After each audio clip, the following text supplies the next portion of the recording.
ইরানের মতো একটি শক্তিশালী রাষ্ট্রকে ছোট করে দেখে বড় ভুল করেছে পশ্চিমারা, এমনই মন্তব্য করেছেন ফরাসি প্রতিরক্ষা মন্ত্রী সেবাস্তিয়ান লেকুর্নু।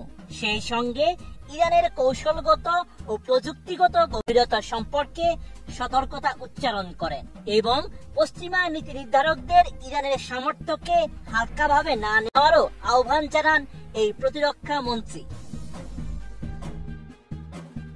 11 জুলাই এক প্রতিবেদনে এমন তথ্য জানিয়েছে ইরানি সংবাদ মাধ্যম প্রেস টিভি। এতে বলা হয়েছে, সম্প্রতি ফরাসি ম্যাগাজিন লা ক্লাবকে দেওয়া এক সাক্ষাৎকারে প্রতিরক্ষা মন্ত্রী সেবাস্তিয়ান জানান, ইরানের কৌশল ও প্রযুক্তিগত, বৈজ্ঞানিক এবং প্রাকৃতিক সম্পদের গভীরতাকে অবমূল্যায়ন করেছে পশ্চিমারা। তারা এমন ভাবে দেখেছে যেন ওরা খুবই ক্ষুদ্র একটি দেশ।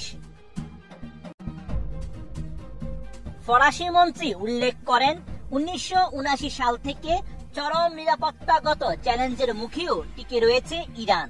সেই সঙ্গে আন্তর্জাতিক নিষেধাজ্ঞার মধ্যেও টিকে থাকার কৌশলে পারদর্শী হয়ে উঠেছে আয়াতুল্লাহ আলী খামেনির এই দেশটি। তার এই মন্তব্য মূলত গত মাসে হওয়া ইরান ইসরায়েল সংঘাতের প্রেক্ষাপটে এসেছে।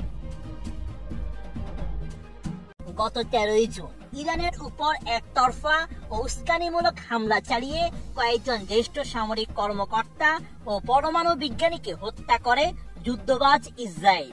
এরপরই ইসরায়েল জুড়ে পাল্টা হামলায় মোট 42 দফা ক্ষেপণাস্ত্রের ঢেউ চালায় আয়াতুল্লাহ বাহিনী, যা ইসরায়েলি সামরিক ঘাঁটিগুলোতে ব্যাপকভাবে আঘাত আনে ও সর্বকালের সেরা ক্ষয়ক্ষতি ঘটায়।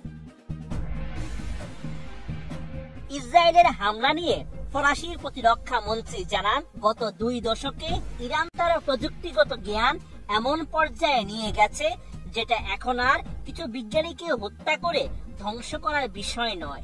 সেবাস্তিয়ানের মতে, কয়েকজন বিজ্ঞানীকে হত্যা করলে কেবল ভয় তৈরি হয়, কাজে কিছুটা বিলম্ব হয়, কিন্তু পুরো প্রযুক্তি জ্ঞান মুছে ফেলা যায় না।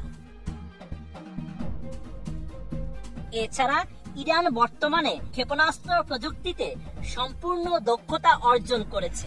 একই সঙ্গে এটিকে সাম্প্রতিক বছরের সবচেয়ে চমকপ্রদ উন্নয়ন বলে বর্ণনা করেন ফরাসি প্রতিরক্ষা মন্ত্রী। আর ইরানের পারমাণবিক কেন্দ্রগুলোতে হামলার বিষয়ে মন্তব্য করতে গিয়ে তিনি জানান, ইরানের পরমাণু স্থাপনাগুলো মূলত ভূগর্ভে অবস্থিত ও সুরক্ষিত, যা সাধারণ হামলায় সেগুলো সহজে ধ্বংস করা সম্ভব নয়।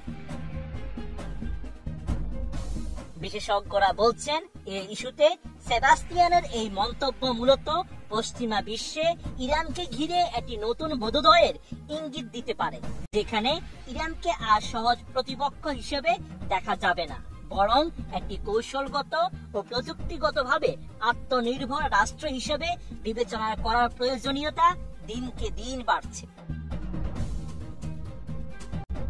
Sheikh Farid, ATN news.